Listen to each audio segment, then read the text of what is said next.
Hello and welcome everyone. Today I'm joined by Kjetil Tronvoll, and I think there is no need for introduction. Kjetil, welcome.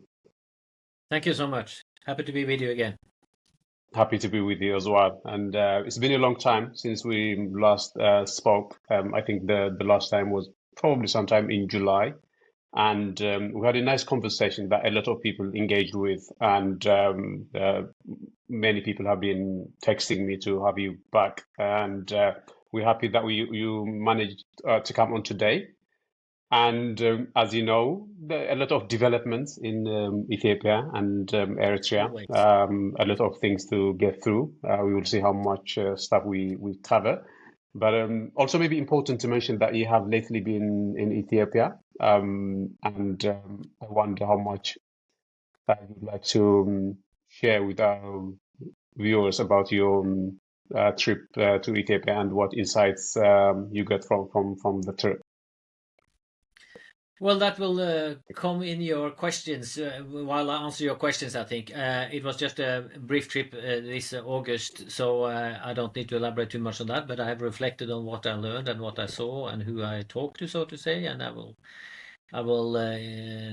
introduce that into my general answers. Let's say it like that. Mhm.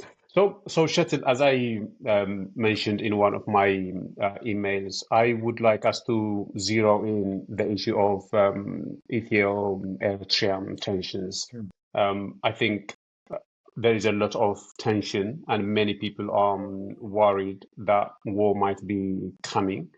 And we're trying to understand the dynamic both from Ethiopia's and Eritrea's side. So I'm going to take you directly to that issue. Mm. What Mm. you're reading is of what is happening in Ethiopia and in Eritrea as well in terms of that. Mm. So we could begin with that. What you make of all the war drumming from Yeah, both sides. yeah. I think it is certainly extremely concerning, the developments we have seen over a couple of years actually, but accelerating this year and increasing even further as we speak, so to say, this week in reference to the Prime Minister's speech in Parliament on Tuesday, the 28th. So I think, well, to take one step back, um, what has been a constant over the last couple of years is Ethiopian government's argument that Ethiopia needs access to the sea. And that's been clearly articulated for various reasons. And of course, it's 100% obvious that Ethiopia does need access to the sea more than Djibouti can cater for.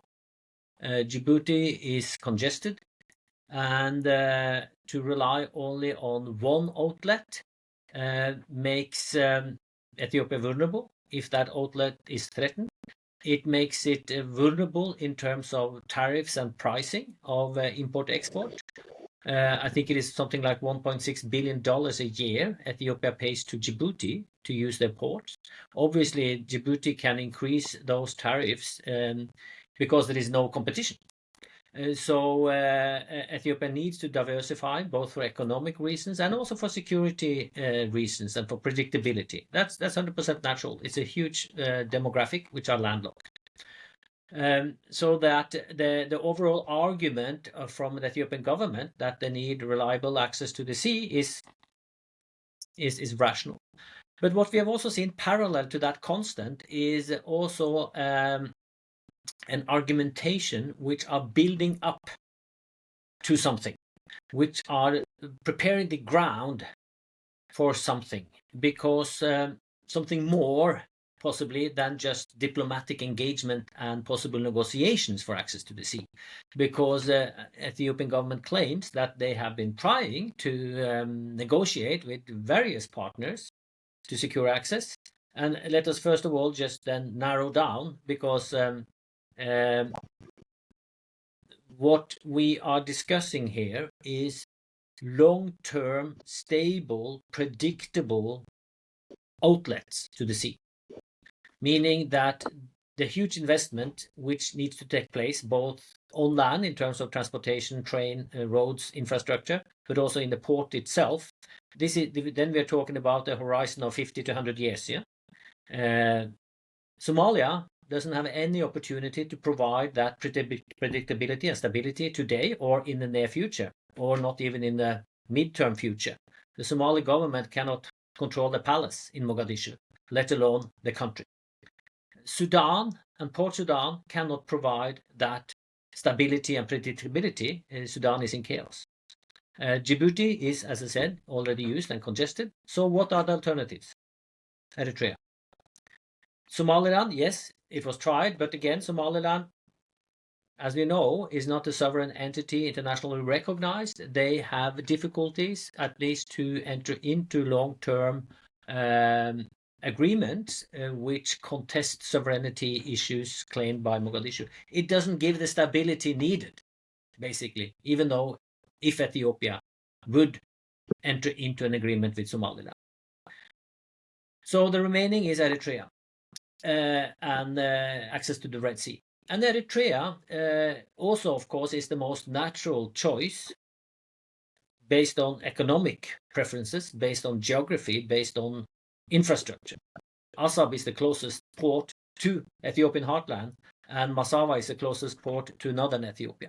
So it is natural that the Ethiopian government wants an agreement with Eritrea to use their ports, which they have tried several times to include, both, in the 1993 Asmara Pact, the first bilateral set of agreements between Eritrea and Ethiopia.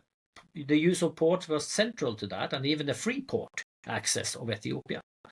That was broken in 1998 when Eritrea invaded Ethiopia, and they had the start of the new Ethiopian-Eritrean War, 1998 to 2000. And as you know, after 2000, it was a stalemate until Abiy took power in 2018. Then we also know that the fall of 2018, the winter and the spring of 2019, Ethiopia, in partnership with Eritrea, partly, drafted 3 bilateral agreements, which should institutionalize the new peace agreement between the two countries. These 3 agreements were a port agreement, a cross-border petty trade agreement, and a macro trade agreement. To start with, in this process, Eritrea engaged in the drafting, but then gradually pulled out, as far as I understand. And I interviewed a lot of the stakeholders on the Ethiopian side during that period, at the minister level and at the senior bureaucratic staff level. So I have primary sources on that from the Ethiopian side. Eritrea has always been inaccessible, not only for me, but for the general research environment in the world. But still, we also had access points to Eritrea during that period, and we got information of that engagement. But then Eritrea gradually pulled out, and in the spring of 2019, when the draft agreements were ready on paper, Ethiopian government pushed for a signature, for a ratification of this, but Eritrea denied that. It was shelved. So, Abiy Ahmed has some experience in negotiating with Isaias Afwerki. That experience was forgotten when the war on Tigray broke out in 2020. And then we see the development since 2022 as a gradual decline of relationship between Asmara and Addis. And as you point out, for the last year and a half or so, we have seen an increase in hostile rhetoric between the two countries' government. So that is the backdrop. And then we see for the last year, particularly accelerating from early this year, an added argument from the Ethiopian side. The constant has been the existential need of access to the sea for the country. That has been a constant. But then suddenly, something else started to emerge early this year or late last year, in the sense that Ethiopia started to present argument that Eritrea was a hostile actor versus Ethiopian interests. Then, for the first time, we heard government official claim that Eritrean troops are occupying Ethiopian territory in Tigray, which we have known since November 2022 has taken place. And I have argued several times and questioned, why doesn't the Ethiopian government protest when an alien force is on your territory? They kept quiet on that until earlier this year. Then an argument has been presented that Eritrea is actively supporting Ethiopian insurgencies to destabilize the country, and particularly singling out the Fano militia, and increasingly claiming that, for instance, the apparent successful offensive of Fano in Wollo is attributed to Eritrean material assistance and possibly also officers or advisors or troops on the ground.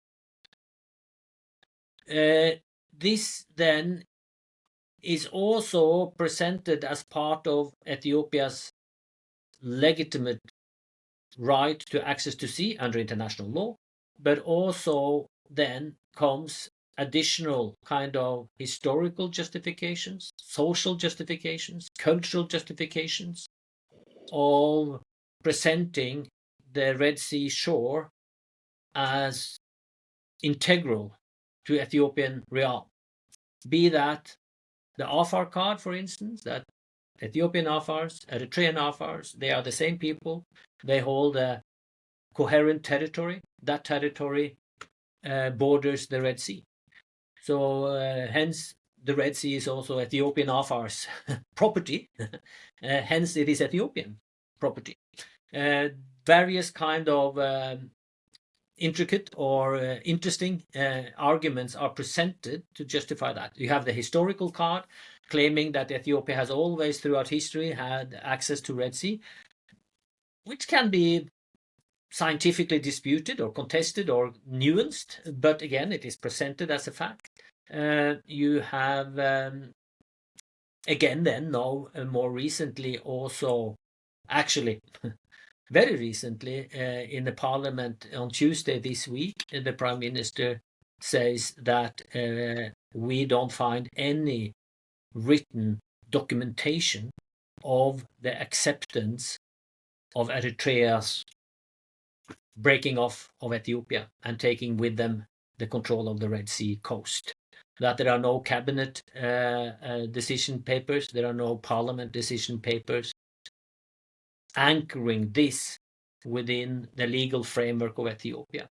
Hence, going back to contest the fundamental of Eritrean independence in a way.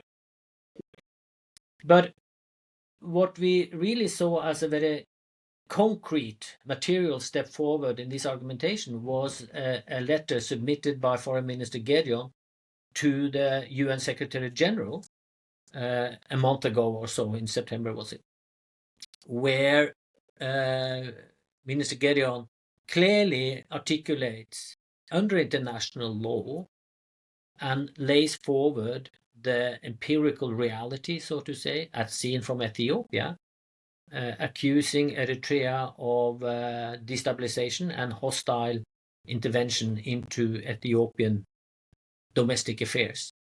And by that, claiming or arguing that it comes a time when Ethiopia will activate the right of self-defense under international law. And that is a sound juridical argument which were presented by Minister Gideon if the facts in the document is correct. And actually, I believe those facts. I do believe Eritrea is actively destabilizing Ethiopia. Isaias have always had that interest. I do believe they support Ethiopian insurgencies and so on.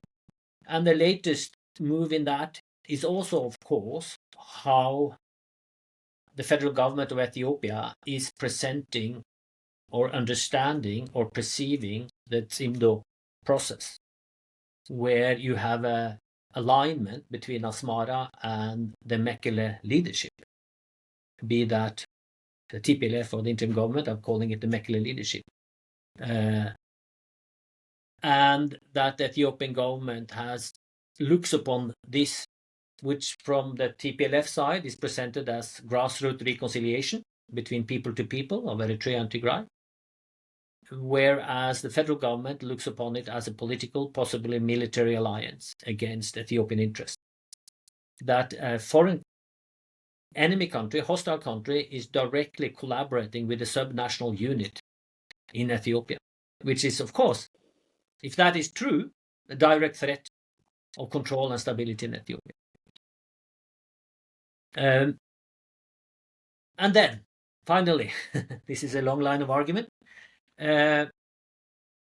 what again was disclosed in the House of Representatives on Tuesday this week by the Prime Minister, that the Prime Minister and the Ethiopian federal government had actively tried to engage with a number of internationals, EU, UN, US, in order to ask them to negotiate with Eritrea, to negotiate a settlement of sea access then, presumably. And none of the internationals had taken up that initiative, he said. And in trajectories of conflicts, I think I presented a similar case leading up to the 2020 war on Tigray, that it's a textbook example on how a war will start. And we knew that war would start before it started. And I communicated that publicly, as you know. And I think, again, we have a textbook case on how a war will start. And Ethiopia is ticking off all the boxes. Formally. And publicly announcing it. We have done A, B, C, D. This is our argument. This is our claim. This is our evidence. We have submitted to the UN Secretary General for presentation in the Security Council. We have actively tried to engage diplomatically with the prominent international actors to try to intervene, to try to negotiate our case. We have tried to negotiate and used our diplomacy versus Eritrea, but Eritrea is still belligerently undermining our stability and funding and fueling, giving material support to our enemies, domestic and foreign, and so on and so forth. So, even though Abiy and Ethiopian government says that we need is an existential issue for us, we need sea access, but we want to negotiate that peacefully. Now they have preempted all possible negotiations, according to themselves. And they have shown the cards that, it comes a time when we have a right to self-defense. And the last call in such processes is always the last step before military action is taken, is to call for international intervention, international negotiation. That is what Ethiopia is doing now. So I believe, yes, that we are really closing in on a turning point in this process, which will be extremely dangerous for both countries.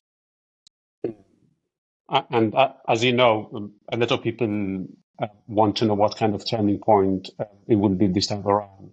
And you say that you have been proven right in the past, and you're right. I think there is an element of clairvoyance to everything that you say about Ethiopia and Eritrea, and I think that is because you are somebody who has studied the region for a long time. Is something that you have written about a lot. And which is also why we want you to come on from time to time, because you know what you are talking about, and you have the right connections in terms of regime officials as well. And earlier you mentioned the agreement that Ethiopia and Eritrea allegedly signed in 2019, and one. Did you want to say something? But one. Yeah, which agreement are you referring to? The peace agreement, or people describe it as a war pact because it was following that Tigray was invaded. So and But anyway, one strand of that was that there was an agreement for Ethiopia to have some sort of access to the port. I don't know what kind of access it was, and many people, especially people from Tigray, believe that the thing that threw a spanner in the work, spoiled the plan, was because Abiy signed the Pretoria Agreement with the Tigrayans, and that pissed off Isaias, and that's the reason why the whole thing couldn't proceed.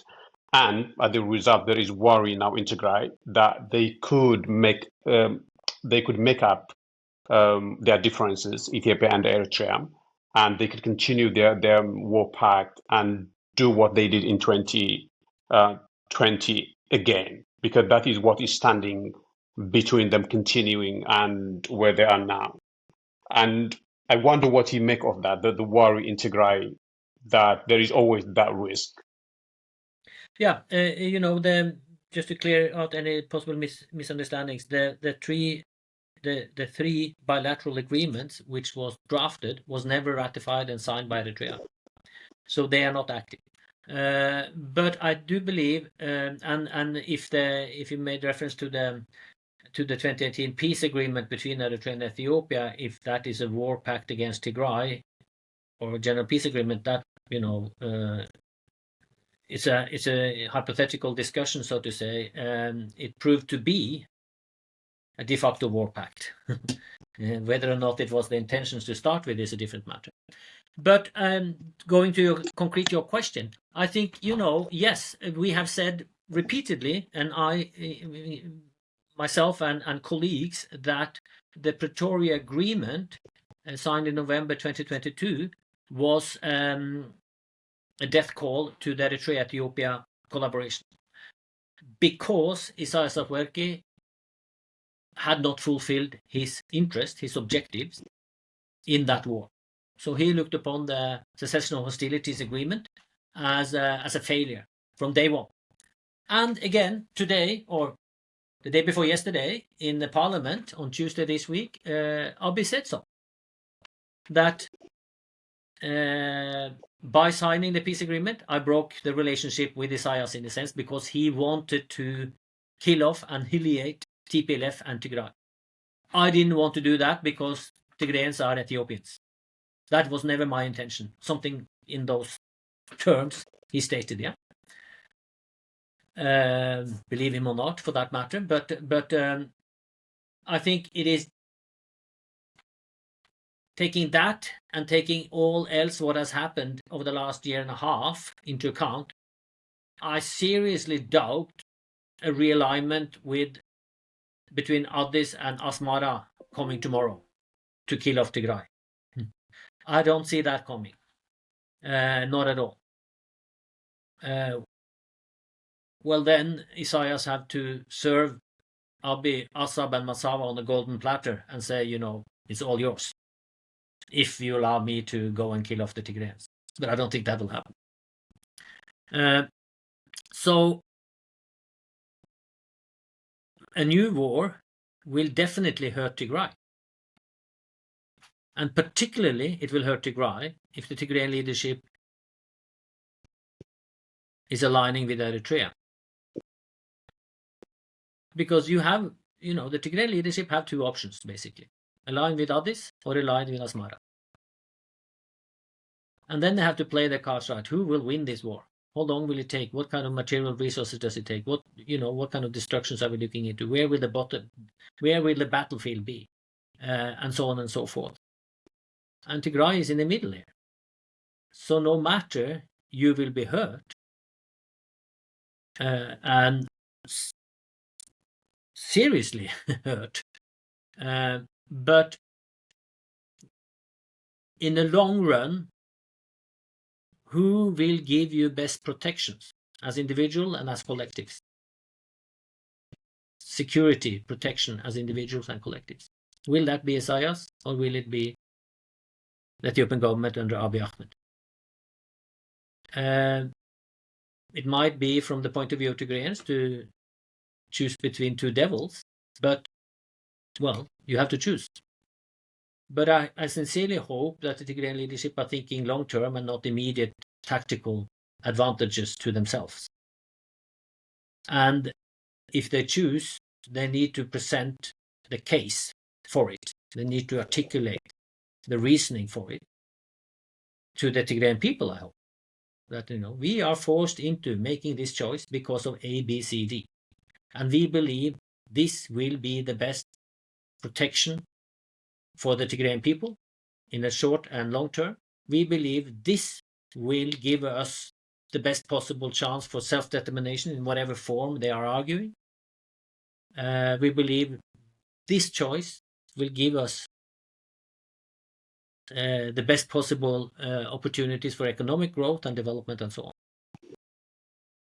They need to present their case, because what they are deciding now these days will have a detrimental impact on all of Tigray and the Tigrayan people for generations to come. I still don't see that argument presented by the Mekele leadership, but maybe it is avoiding me, but I'm pretty catching up with what's emanate from them. But I think it is an extremely precarious situation for the Tigrayans, yeah. Well, you say that the Tigrayan leadership must be thinking long term for Tigray, but as you know, there is a serious split among the Tigrayan politicians. Half of them have completely folded into Abiy, and the other half probably into Isaias. Although there isn't concrete evidence, but people believe that they have secret communication and all that. And in that arrangement, you can be sure that Abiy would be the one who dictates his proceedings. There is no doubt about that. Maybe we'll come back later to what you make of Tigray politics. But I want you to reflect on how Abiy sees the presence of Eritrea in Tigray. There are many possible explanations that people put forward. One is that Abiy doesn't want to demand that Eritrea leave Tigray because the imperative for diminishing Tigray is more important to Abiy than any other consideration, and therefore that he doesn't mind if Tigray remains occupied by Eritrea for that reason. That is one. Another one is that he wants us to use the presence of Eritrea in Tigray as an excuse for going to war with Eritrea in pursuit of port later. So we're just waiting for a convenient time to do that.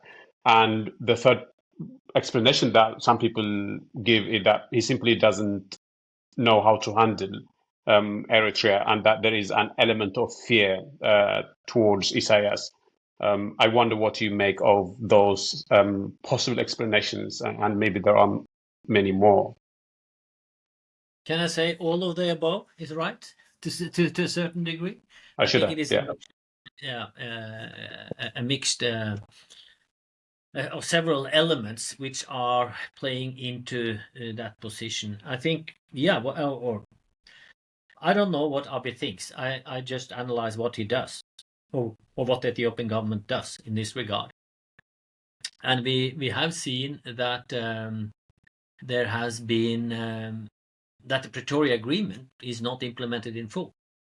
And the elements which lacks implementation, return of IDPs and the restoration of territories, the two key elements, are not implemented. And the majority of the responsibility to facilitate this is resting with federal authorities, because they do have to solve the issue today in West Tigray.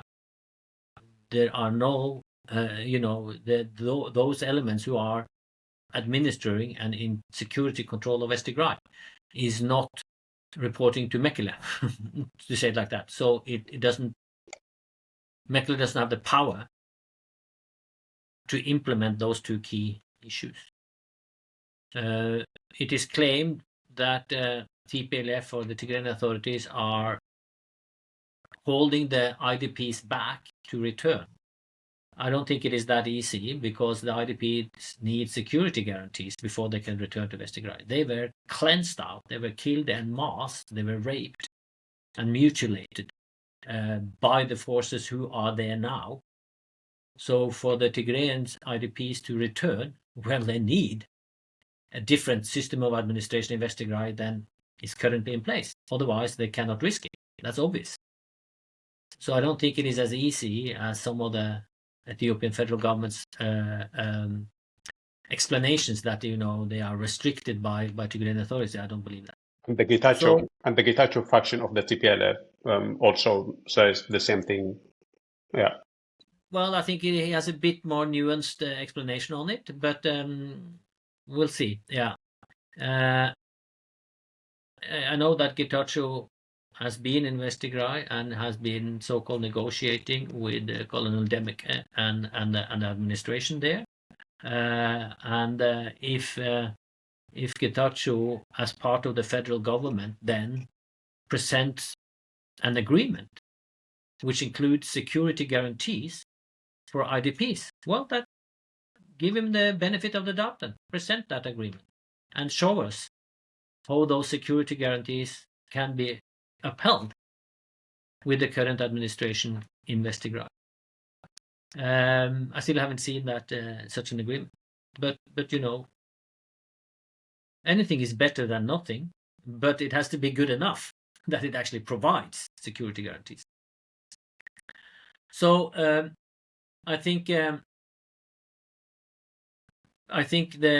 policy so far has been, to keep the Tigrayan people and administration just at the level of functioning, in the sense of just barely surviving, not necessarily wanting it to come back to the level of power you used to have, because then you are a threat against the center.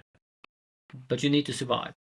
And I also believe, yes, that it is opportune for the federal authorities not to give the full territory of West Tigray back to Mekele, because then you have an international border, which we know will be used to transport both illicit flow of minerals from Tigray, but also which are happening nevertheless, but the import of arms and other materials, resources, which will strengthen your capacity to fight back. So that's, again, you don't trust each other, and you try to restrict the best possible way for then Tigray to build back stronger. And that's what we have seen. So, and that's what pushed possibly the leadership in Tigray to ally with Asmara, because they don't get what they want from others. But I think you mentioned the third element. What was that on? Was it the Eritrea card again? Well, the third element was that Abiy doesn't know how to handle Isaias, simply. Handle Isaias, yeah. And that is true, I believe. That is true in the sense that after the fallout with TPLF in 2018 and early 2019, all Tigrayan assets were cleansed from the federal administration, particularly from the foreign ministry and from security apparatus, from defense forces, and who hold the capacity to understand Eritrea? Well, it's the Tigrayans. You speak the language. You have had intimate contact between TPLF and EPLF for 50 years. The old-timers, they knew EPLF's ideology, history. They knew Isaias personally. They knew the leadership in Eritrea personally. So when all those people, individuals, were cleansed out of the Ethiopian administration in 2018, 2019, you emptied a lot of institutional knowledge on Eritrea. And I know that personally. When I met with the high-level advisory council of the foreign ministry in Addis Ababa, I was invited to discuss Eritrea with them in the summer of 2019. As far as I can remember, I was shocked by the lack of knowledge, basic knowledge on Eritrean history, EPLF's ideology, the character of Isaias Afwerki. They didn't know anything. And they were making the decisions on how to relate to Eritrea. Obviously, Ethiopia was fooled and played by Isaias all the way until today. when you see then a breach again, and it finally dawns upon Abiy and his administration that shit, we do need to know Eritrea better. Well, who is the best guy around? Getachew, General Zatka, Simret, yeah. We're certainly back in the center, also advising on these issues, obviously. And they need that desperately. So that's also part of the equation here, yeah. Why they are brought back the way they are. It's not only an interest from Simret and Getachew and Zatan, it is also an interest from Abiy. Not only for the domestic use, but also for the regional use. Hence his docket, hence Getachew's docket. Well, the official title of Getachew is advisor to the Prime Minister on East African affairs, I think. Now one has with the rank of the minister. With the rank of the minister. Yes, one has to take a huge leap of faith to believe that Abiy appreciates his advice or counsel, but a very optimistic interpretation would be that maybe Abiy now has better knowledge on Eritrea thanks to Tzadkan and Getachew. But again, that is I think way too optimistic. But if I could get you back to the Pretoria Agreement, one issue that mystifies the Tigrayans is how the other stakeholders, like the African Union, the Americans, and the Europeans, who were supposed to make sure that the agreement is implemented fully, they were supposed to be the guarantors, I think. They seem to have completely left the scene. Yeah. And you can continue. Sorry, that is a misunderstanding in Tigray, that you think the Pretoria Agreement has guarantees, international guarantees. It is not. They're not guarantees. They were observers to the process.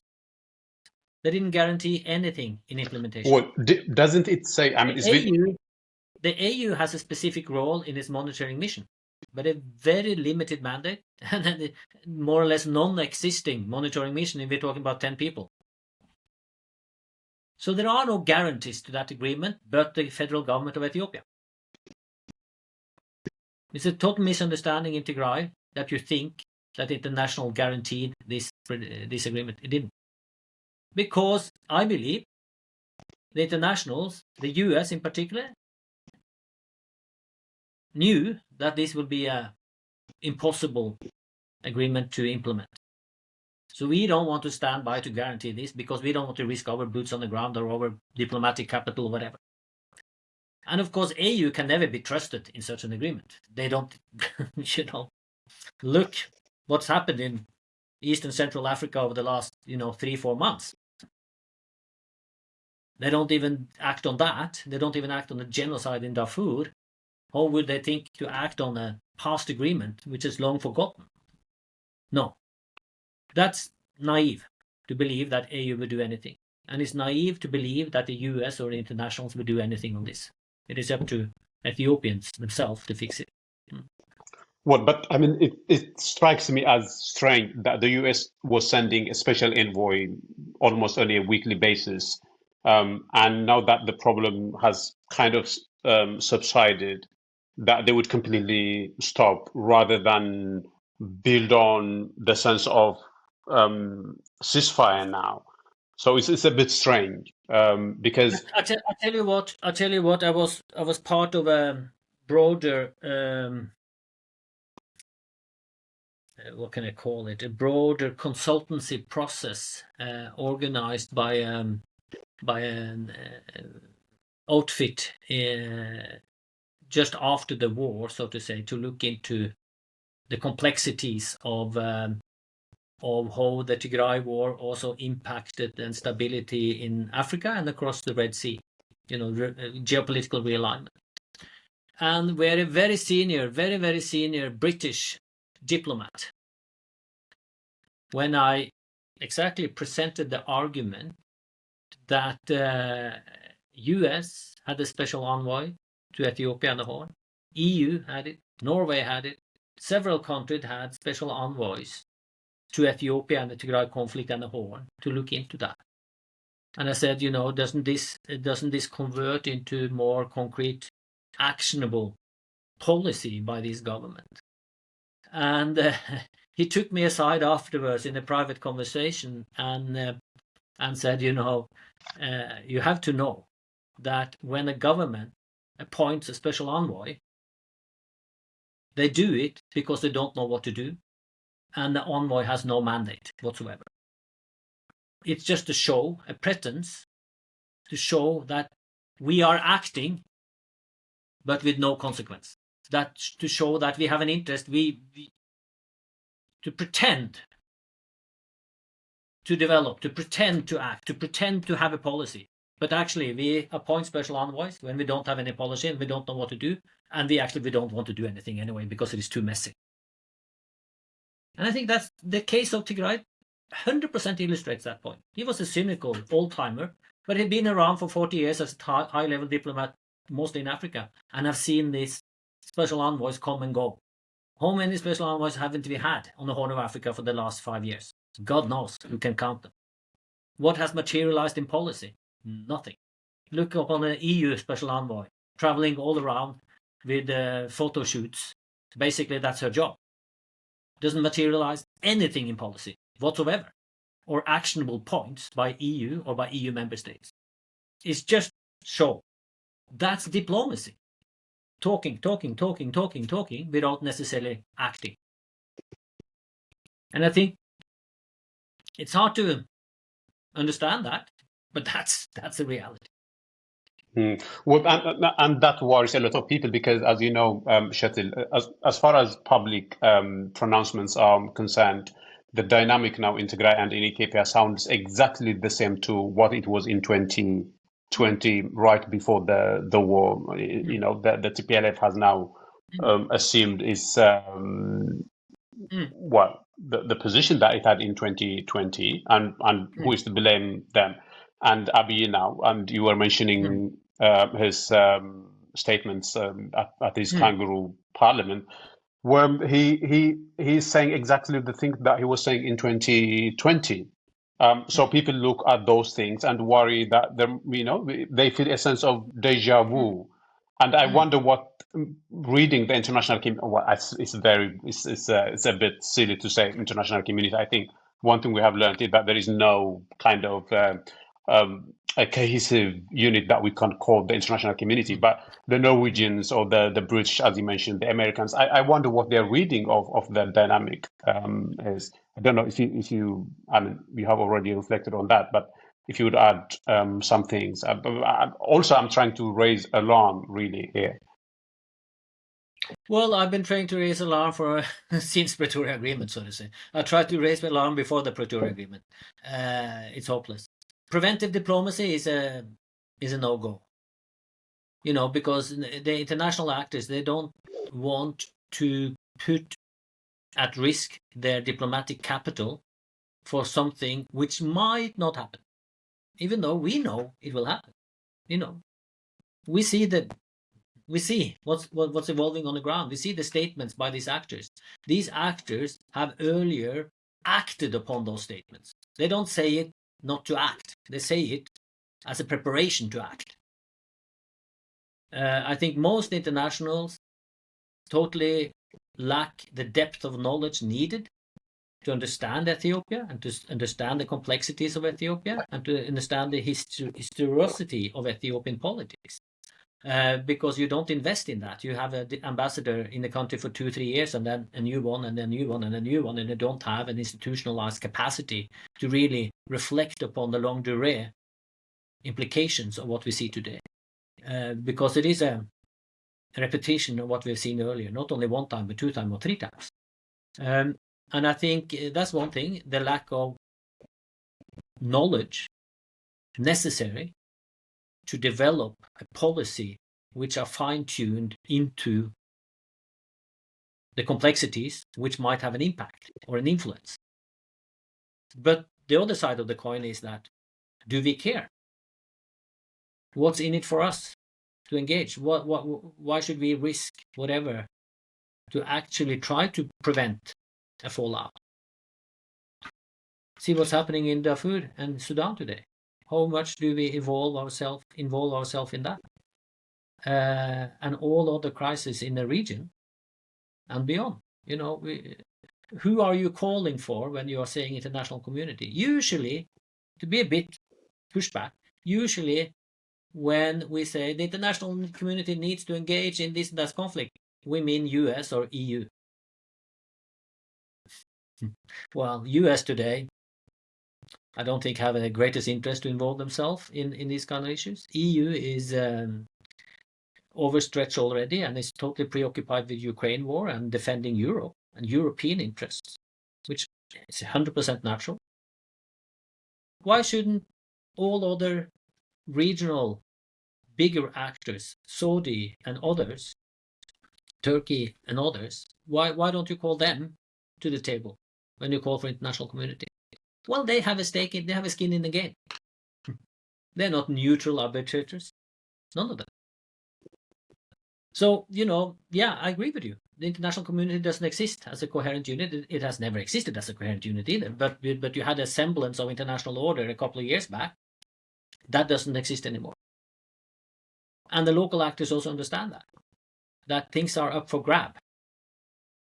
The international system is breaking down, and also the international law of sovereignty is breaking down. Look at what Russia has done on Ukraine. It's directly contesting sovereignty. And anecdotal to that, the biggest defender of Russia's annexation of Crimea and eastern Ukraine, defending Russia's right to grab territory from another sovereign state, is Eritrea. Eritrea is the biggest defender, was the first country to declare its acceptance that Crimea is Russian. So it is a bit hollow when Imane Gebremeskel now cries wolf, saying that, we are threatened. A neighboring country will take our territory. Well, why the hell did you support Russia grabbing Ukraine territory? If you are so afraid, why do you undermine the international order as you have done for 10 years on this issue, on this very issue? So, and Ethiopia, of course, knows that this international system is breaking down, and it is up to regional powers to more define their own way out of the challenges they face. The repercussions will not be as severe as it used to be. Well, you say that the regional powers should act, and it is the right thing to say, of course, but I think there is a resigned acceptance among Africans and among observers of African politics that these are completely impotent, that there is nothing they could do, that they don't take interest in stopping wars, as we have seen with the African Union in relation to the Tigray war. So people have zero expectations. So insofar as people are critical of the US or of the EU or of the Norwegian government, for instance, it comes from a place of having some sort of expectation, I think. So, yeah, that is that. I fully understand that. But I think you need to fine-tune your expectations or have some mitigating processes on that. It's a new world. It is a new world. Also with hoping for that EU or Europe or Norway. Norway is a small pea in the pod, I don't know if the foreign ministry here is aware of the gravity of the situation in the Horn, in Eritrea and Ethiopia. I'm not sure. And I don't think we have much to contribute in that order anyway. Well, I mean, I say Norway because I'm speaking with a Norwegian, not because I think Norway has special responsibility. But if we could get back to the issue of, I think we have about 10 minutes, Kjetil, to the issue of the port. Abiy always makes the point of saying that he had the support of the international community when he talks about the port. That he said that everybody recognized Ethiopia had the right to get port access. He doesn't quite say that the international community supports Ethiopia taking the port by force. He doesn't quite explicitly say that, but there is always an implication that he has the backing of the international community. Is he onto something when he says that? I think if you by that imply that international community understand and support Ethiopia's need of stable, predictable, long-term access to sea as a landlocked country and under international norms and conventions, yes, everybody supports that. But that doesn't mean that the international community, whatever that is supporting the use of arms, so to say, to secure that issue. But but again, Ethiopia will not start a war on Eritrea under the pretext that we need access to Assab. They will start that war under the pretext that Eritrea is a belligerent, hostile country, destabilizing us and funding insurgencies and allying with subnational units to topple the government in Addis. That will be the reasoning. And again, under international law, that might be defendable, depending on what kind of material evidence they can provide to back that claim. And I think so that's a different matter. And an additional element, obviously, is that I don't think it is any state in the world, with possibly a small, maybe reflection in Moscow, but no one will stand and support the Eritrean regime in the sense of everybody knows that it is a draconian, human rights suppressing, totally despicable regime. So they have no credibility. They don't have any diplomatic capital to show off. Everybody will be happy when Isaias is gone. No one will fell a tear for him in the international system. So that is also an element here. Abiy knows that. There's a big question, of course, what will happen to Eritrea after Isaias is gone and the PFDJ is collapsed. Whatever remains of PFDJ, when the military is the only system standing, so to say. I don't think that will be an easy way out for Eritrea's predicament. But I think of course, the international actors, states, will criticize a war as such. And they might say, shame you, Ethiopia, for what you're doing in public, because that's diplomacy. But in the closed rooms, they will probably give Abiy a hug if he managed to topple Isaias. That's how it is. Well, I think that's a very fair and succinct way of putting it. Abiy might get a hug. Finally, if we could see things from Isaiah's point of view. Now, Isaiah sitting in Asmara, and he listens to all the pronouncements from Abiy. He does his threat analysis and all that. How do things look to Isaias now?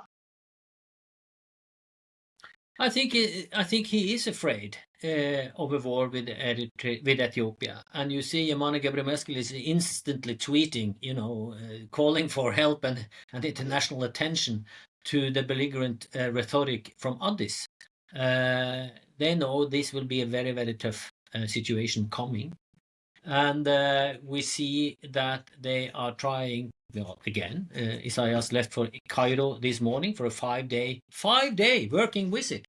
That's a pretty long working visit for any head of state, to any other head of state, so to say. I don't think Al-Sisi will sit with him for 5 days, but some ministers will probably do that.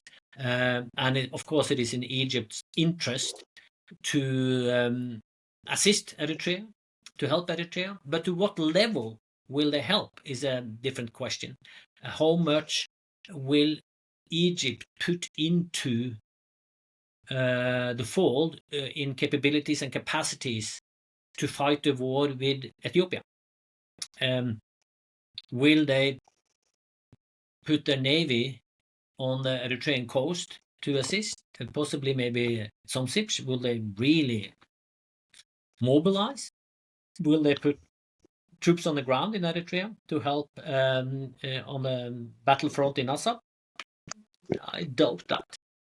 Will they use some drones and air capacities? Possibly drones. Will they use fighter jets? I doubt that. I don't think necessarily Egypt wants to have a direct confrontation with Ethiopia military-wise. They will use Eritrea, they will support Eritrea with supplies and advice and so on, but I don't necessarily think that they are interested to have a direct military engagement with Ethiopia.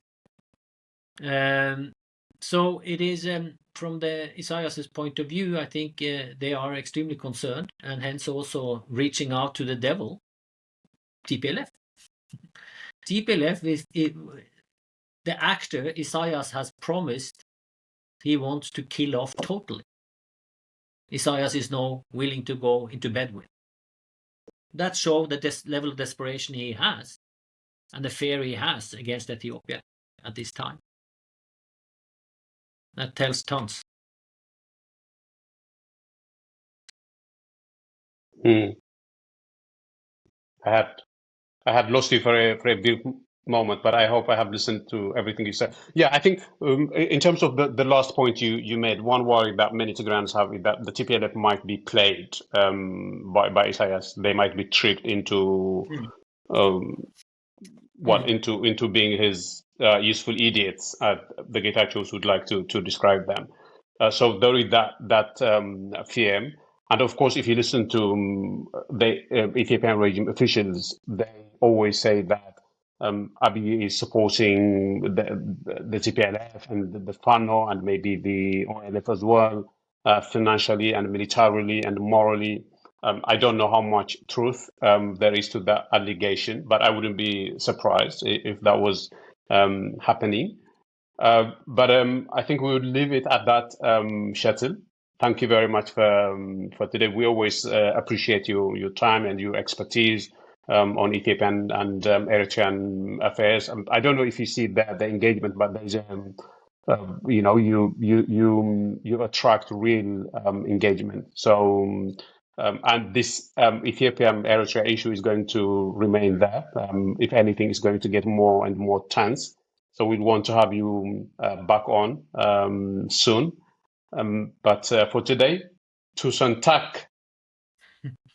Vel bekomme. Thank you so much, Tekla, for having me. Thank you very Always much. a pleasure.